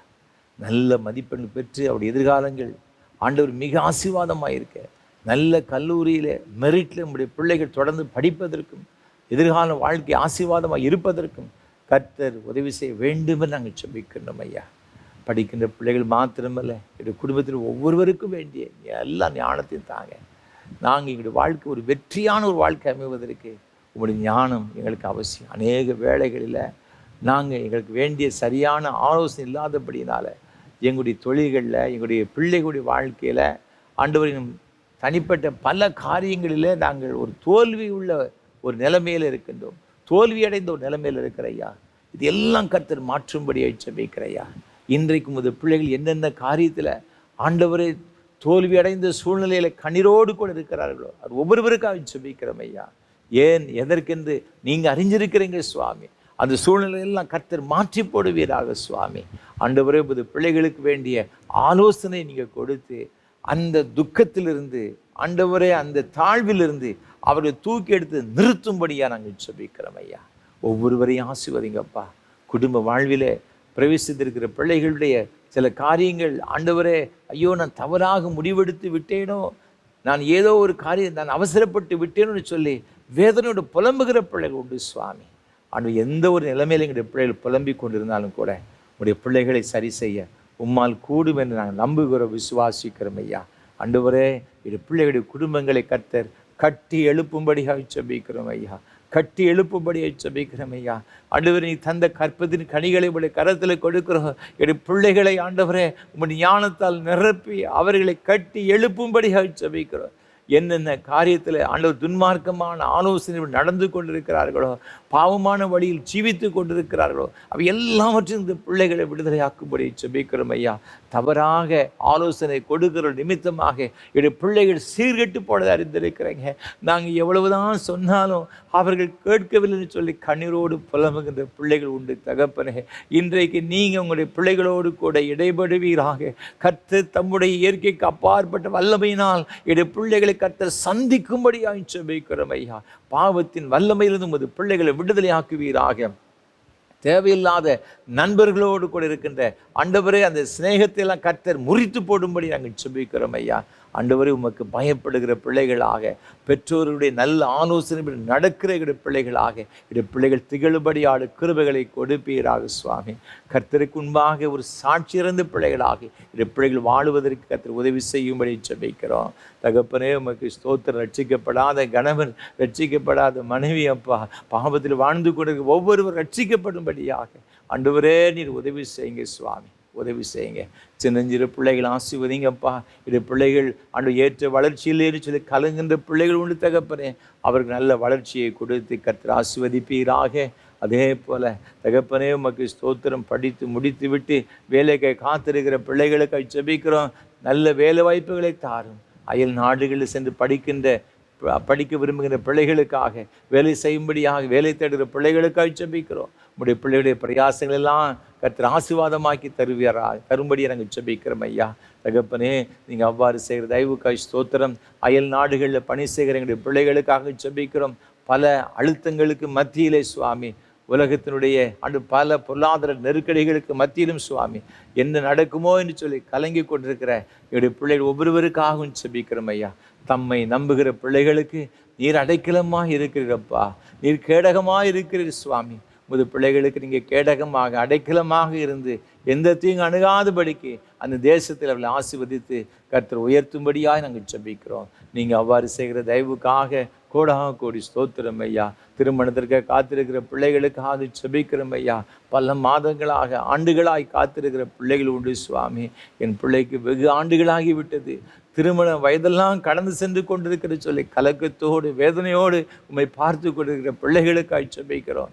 இப்பொழுது கர்த்தருடைய வல்லமை இந்த பிள்ளைகளுடைய வாழ்க்கையில கடந்து வருவதாக, எல்லா தடைகளும் மாறும்படியாக நாங்கள் ஜெபிக்கிறோம்.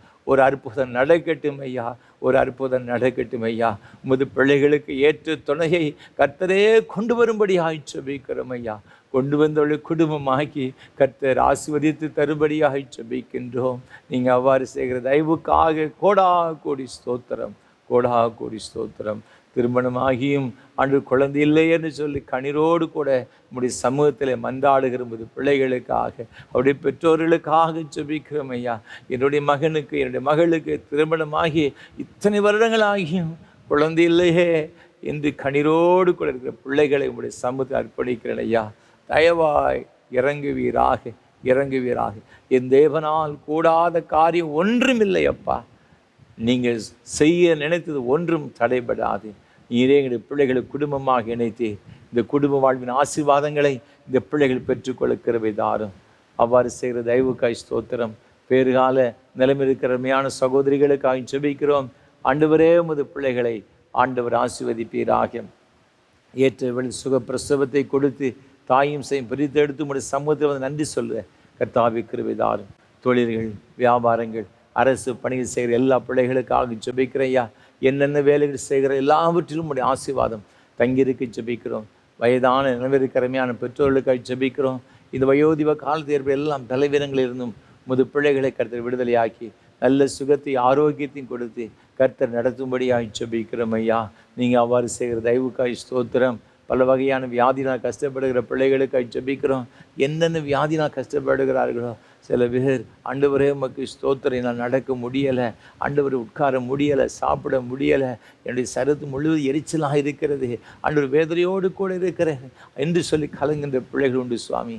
இருதய பலவீனங்கள், தண்டுவட பிரச்சனைகள், சிறுக பிரச்சனைகள் ஐயா, தலைவலிகள், ஆண்டவரே கைகால் உளைச்சல்கள், வலிகள், இப்படி பல பாடுகளுக்கு மத்தியில் வேதனையோடு கூட இருக்கிற பிள்ளைகளுக்காக ஜெபிக்கிறோம்.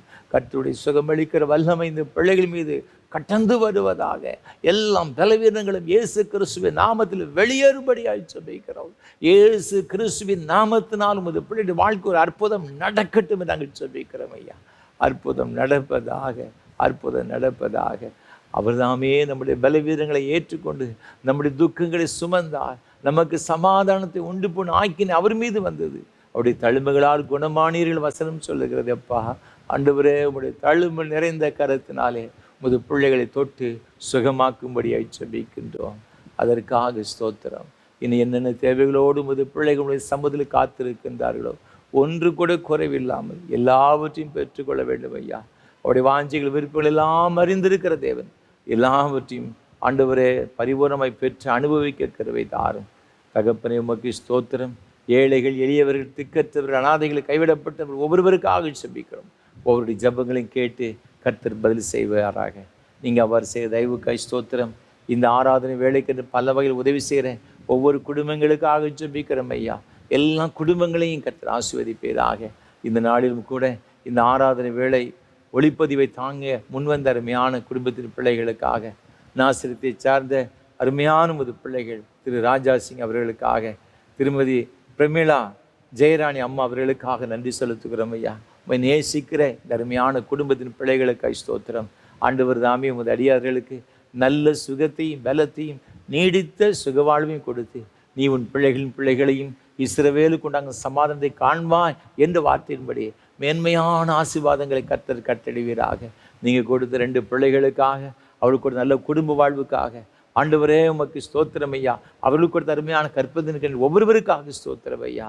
ஆண்டவரை ஒவ்வொருவரையும் ஆசீர்வதி சந்ததியாக இந்த பிள்ளைகள் உமக்கு நிற்கும்படியான கிருபைகளை கொடுத்து கர்த்தர் ஆசீர்வதிக்கும்படியாக ஜெபிக்கிறோம் ஐயா. தொடர்ந்து முடியும் தெய்வீக பிரசன்னங்களோடு கூட இருக்கட்டும். நல்ல சுகத்தை பலத்தை தீர்க்காயுசும் கொடுத்து ஆண்டவர் நடத்துவீராக. மகிமை உமக்கு செலுத்துகிறோம். ஏற்றுக்கொள்ளும் ஆசீர்வதியும் எங்கள் ஆண்டவர் இயேசு கிறிஸ்துவின் மூலம் மிகுந்த தாழ்மொழி ஜெபிக்கிறோம் பரிசுத்த பிதாவே.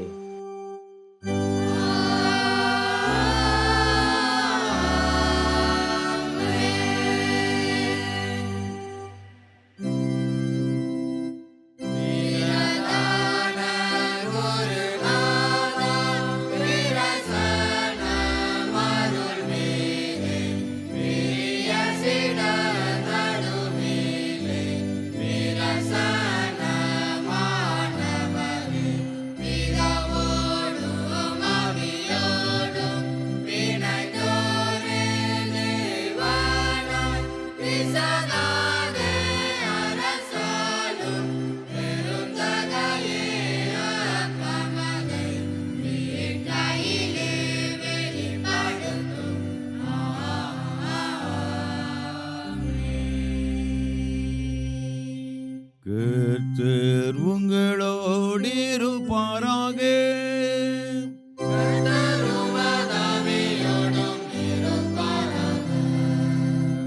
உங்கள் இதயத்தை உயர்த்திடுங்கள்.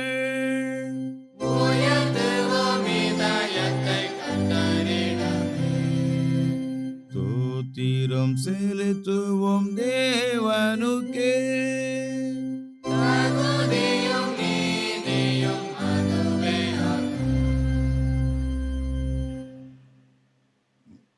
கர்த்தாவே, பரிசுத்த பிதாவே, சர்வ வல்லமையுள்ள நித்திய தேவனே, நாங்கள் எக்காலத்திலும் எவ்விடத்திலும் உமக்கு தோத்திரம் செலுத்துகிறது தகுதியும் நீதியும் எங்களுக்கு விசேஷித்த கடமையுமாயிருக்கிறது. உமது குமாரனும் எங்கள் ஆண்டவருமாகிய இயேசு கிறிஸ்துவின் மூலமாக நீர் வானங்களையும் பூமியையும் அவைகளில் எல்லாவற்றை சிருஷ்டித்தீர். மனு குலத்தை உமது சாயலாக உண்டாக்கினீர். நாங்கள் பாவத்தில் விழுந்தபோது புது சிருஷ்டி முதல்வரனாக நீர் எங்களை மீட்டு கொண்டே.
ஆம் பிதாவே, நீர் பரிசுத்தர், நீர் தோத்தரிக்கப்பட்டவர். தேவரீர் மனிதர்கள் உருக்கமாக அன்பு கூர்ந்து உமது ஒரே பேரான குமாரனாகிய இயேசு கிறிஸ்து எங்கள் தன்மை தரித்துக் கொள்ளவும் சிலுவையில் மரித்து எங்களை மீட்டுக் கொள்ளவும் வர தந்தல் நீரே. அவர் சிலுவையில் ஒரே தினம் தம்மை தாமை ஏகபலியாக ஒப்பு கொடுத்து சர்வலோகத்தின் பாவங்களை நிவர்த்தி செய்வதற்கு நிறைவும் பூரணமும் போதுமான பலியையும் காணிக்கையும் பரிகாரத்தையும் செலுத்தமில்லாமல் தமது நிலைமையான மரணத்தை என்றைக்கு நினைப்பூட்டு ஞாபகத்தை நியமித்து தாம் திரும்ப வருமளவும் நாங்கள் அதை அனுசரித்து வரும்படி பரிசுத்த சுவிசேஷத்தில் கட்டளையிட்டிருக்கிறாரே. இயேசு தாம் காட்டி கொடுக்கப்பட்ட அந்த ராத்திரியிலே அப்பத்தை எடுத்து ஸ்தோத்திரம் பண்ணி அதை பிட்டு சீசலுக்கு கொடுத்து, நீங்கள் எல்லாரும் வாங்கி புசியுங்கள், இது உங்களுக்காக கொடுக்கப்படுகிற என்னுடைய சரீரம். என்னை நினைவுறும்படி செய்கின்றார். அப்படி ராபோஜன பண்ணின பின் பாத்திரத்தை எடுத்து ஸ்தோத்திரம் பண்ணி அவர்களுக்கு கொடுத்து, நீங்கள் எல்லாரும் இதில் பானம் பண்ணுங்கள், இது பாவ மன்னிப்புக்கென்று உங்களுக்காக அநேகருக்கு சிந்தப்படுகிற புது உடன்படிக்கைக்குரிய என்னுடைய இரத்தம்.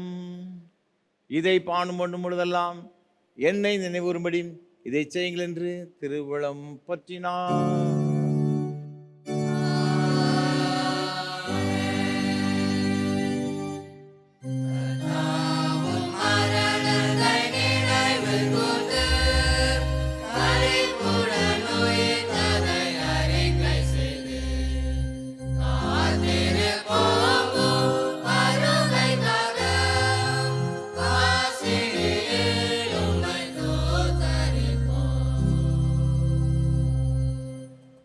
ஆதலால் பிதாவே, உமது குமாரனாகிய எங்கள் ஆண்டவரின் அருமையான பாடுகளையும் மரணத்தையும் மகிமையான உயிர்த்தெழுதலையும் பரமேறுதலை நினைவு கூர்ந்து முது அடியர்களாகிய நாங்கள் அவருடைய கட்டளையின்படியே அவர் வருகை எதிர்நோக்கிறவர்களாக இதை செய்கிறோம். அவரில் நீர் எங்களுக்காக நிறைவேற்றின பூரண மீட்புக்காக உமக்கு நன்றி செலுத்துகிறோம்.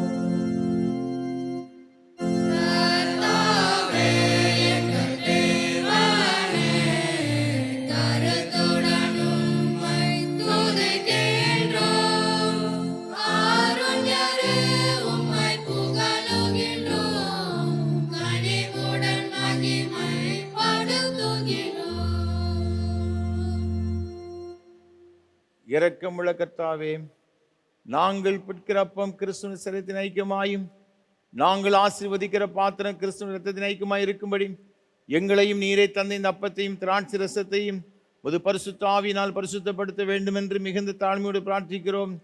நாங்கள் எல்லாரும் எங்கள் ஆண்டவராகிய கிறிஸ்துவில் கூட்டி இணைக்கப்பட்டவர்களாகி விசுவாசத்தில் ஒருமைப்படவும் தலையாகி அவர்களுக்குள் எல்லாவற்றிலையும் வளரவும் கிருபை செய்யும்.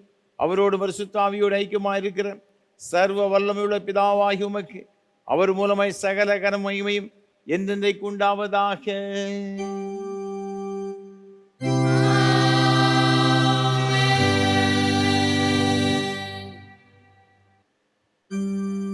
பரமண்டலங்கள் இருக்கிற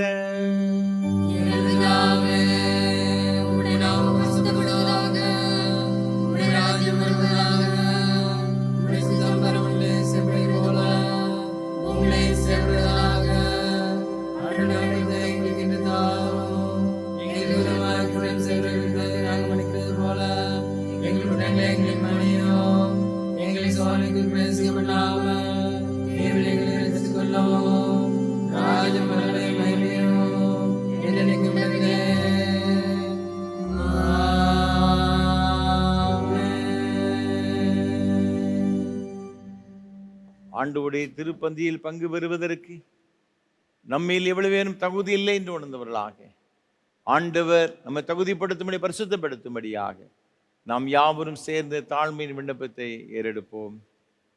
இரக்கமுள்ள கர்த்தாவே, இரக்கமுள்ள கர்த்தாவே, எங்கள் நீதியை நம்பி நாங்கள் உடைய பந்தியில் சேரக்கூடியாமல் தேவருடைய அளவற்ற இரக்கத்தை நம்பி சேருகிறோம். உடைய மேஜையின் கிழிவுகளும் துணிக்கைகளையும் பொறுக்கிக்கொள்ள நாங்கள் பாத்திரங்களர். ஆனாலும் தேவரீர் எப்பொழுதும் இரக்கம் செய்கிற ரட்சகனை மாறாத ஆண்டவராக இருக்கிறீர். ஆகையால் கிருபையுள்ள கர்த்தாவே, உமது அருமையான குமாரனாகிய இயேசு கிறிஸ்துவின் விலைமதியார சரீரத்தாலும் இரத்தத்தாலும் எங்கள் பாவமுள்ள சரீரமும் ஆத்துமாவும் சுத்தமாகி எப்பொழுதும் நாங்கள் அவருக்குள்ளும் அவர் எங்களுக்குள் மாசமாய் இருப்பதற்கு ஏற்ற விதமாய் ஒரு சரீரத்தை புசித்து அவர் இரத்தத்தை பானம் பண்ண எங்களுக்கு கிருபை செய்தருளும். ஆமென். நாம் பிற்கிற அப்பம் கிறிஸ்துவின் சரீரத்தின் ஐக்கியமா இருக்கிறது அல்லவா?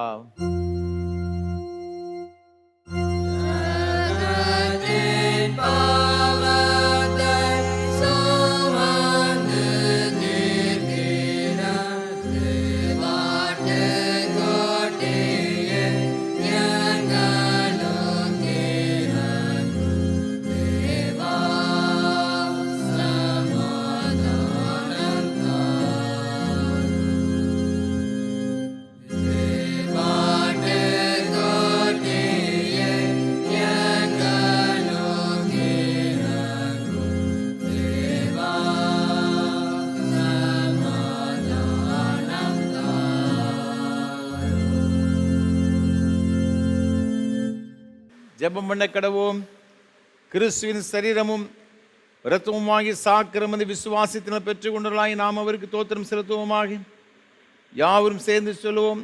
சர்வ வல்லமுள்ள கடவுளே, சர்வ வல்லமுள்ள கடவுளே, பரமபிதாவே, நேசகுமாரனும் எங்கள் ஆண்டோருமாகிய இயேசு கிறிஸ்துவுக்குள் எங்களை உமது பிள்ளைகளாக ஏற்றுக்கொண்டு அவருடைய விலைமதியாத சரீரமும் இரத்தமுமாகிய ஞான ஆகாரத்தால் எங்களை திருப்தியாக்கி இருக்கிறீர். எங்கள் பாவங்களை மன்னித்து என்றுமுள்ள வாழ்வை எங்களுக்கு வாக்கு பண்ணியிருக்கிறீர். அளவிடப்படாத இந்த நன்மைகளுக்காக உம்மை சோத்தரிக்கிறோம். சரீரமும் ஆத்துமாவுமாய் எங்களை தூய உயிருள்ள பலியாக உமக்கு படைக்கிறோம். இதுவே நாங்கள் செய்யும் உள்ளார்ந்த வழிபாடு. நாங்கள் இந்த உலகத்தின் போக்கின்படி ஒழுகாமல் கடவுளின் திருவுளம் எது என தேர்ந்தெடுக்க எங்கள் உள்ளம் புதுப்பிக்கப்பெற்று மாற்றமடைய அருள் புரிவீராக. கடைசியில் நாங்கள் உமது இறைமக்கள் அனைவரோடும் உமது என்றுமுள்ள அரசின் மகிழ்ச்சியை பெறத்தக்கதாக இவ்வுலகில் உமக்கு கீழ்ப்படிந்து நடக்க எங்களுக்கு அருள் புரியும். உம்மோடும் தூய ஆவியானவரோடும் ஒரே கடவுளாய் என்றென்றும் வீச்சிருந்து ஆளுகை செய்யும் எங்கள் ஆண்டவர் இயேசு கிறிஸ்து மூலமாய் வேண்டிக் கொள்கிறோம்.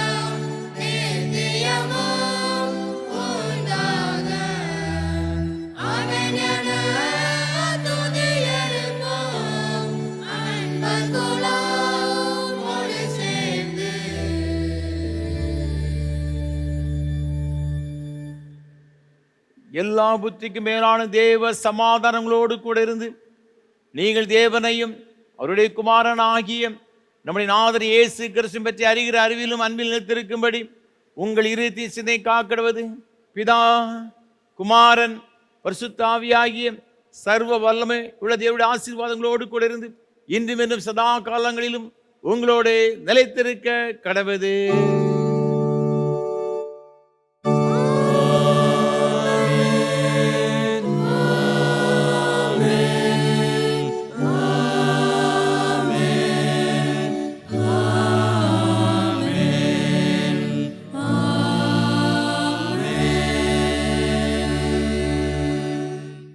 நிறைவு கீதமாக கீதம் 592 பாமாலை முடிவு கவிகள் 4 பாடுவோம். தெய்வ ஆசீர்வாதத்தோட அடியாரை அனுப்பும்.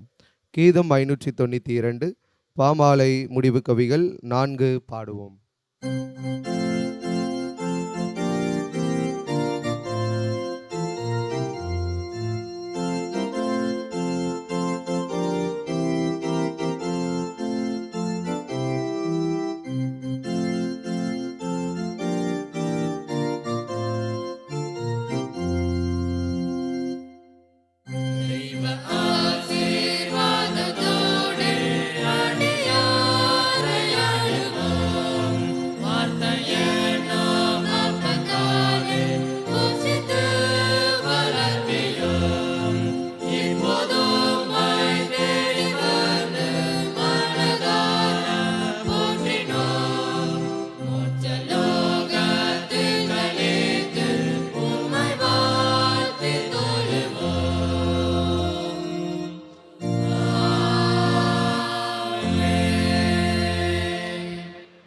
கிருபை நிறைந்த அன்பின் பரலோக பிதாவே, இந்த ஆசீர்வாதமான மகிமையான திருவிருந்து ஆராதனைக்காக உமக்கு ஸ்தோத்திரம். ஆண்டவர் மத்தியில் எழுந்தருளி உம்முடைய பிரசன்னத்தை நிறைத்து இந்த ஆராதனையில் பங்கு பெற்ற ஒவ்வொருவரையும் தனித்தனியாய் ஆசீர்வதித்திருக்க தயவுக்காய் ஸ்தோத்திரம். ஒரு குறைவில்லாமல் எல்லாரும் நிறைவாக நீர் உமது பிள்ளைகளுக்கு ஆசீர்வாதம் தந்திருக்கிறது. அதற்கு நன்றி செலுத்துகிறோம் ஐயா. தொடர்ந்து ஒரு நாட்கள் ஆசீர்வாதம் நிறைந்த நாட்கள் அமைய கிருபை தாரும். ஆசீர்வதியும் ஆண்டவர் இயேசு கிறிஸ்துவின் பரிசுத்த நாமத்தில் ஜெபிக்கிறோம் தூய பிதாவே, ஆமென். கர்த்தர்களோடு இருப்பாராக. தேவ சமாதானத்தோடு சென்று வாருங்கள்.